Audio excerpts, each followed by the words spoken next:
30% of the world's wheat comes from Ukraine and Russia.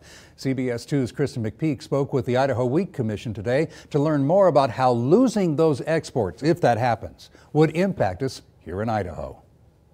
Right now, the Wheat Commission is monitoring the situation in Ukraine and Russia. Due to the war in Ukraine, wheat exports are taking a major hit.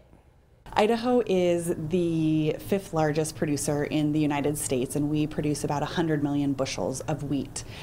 Casey Chumrau is the director of the Idaho Wheat Commission. She says the war in Ukraine is having a global effect on wheat supply. So Ukraine and Russia export wheat to a lot of different countries, North Africa, the Middle East, and those countries are really going to be hurting if they don't have their normal supply of wheat. So they will have to look elsewhere into some of their more non-traditional suppliers. Here in Idaho, more farmers could be turning to grow wheat, not just because of the demand, but how the crop handles drought conditions. A lot of people may be looking more closely at the water situation in order to see what they're going to plant, because wheat does take less water, and if their irrigation were to be shut off earlier in the year, wheat might be more attractive.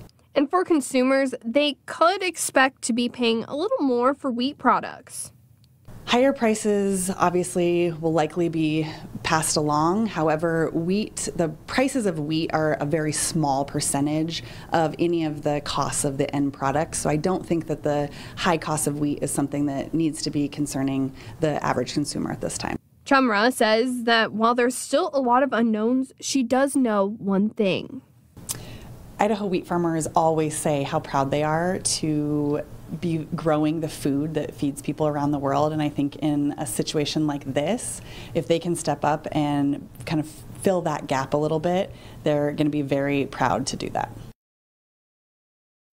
Now, I did talk with a few bakeries in town. They tell me they aren't seeing the effects of high wheat prices quite yet. In fact, Gaston's Bakery here in Boise says that they have a large supply of flour as they mill it themselves. We'll have more about that on our website, idahonews.com. Live in the studio, Kristen McPeak, CBS 2 News.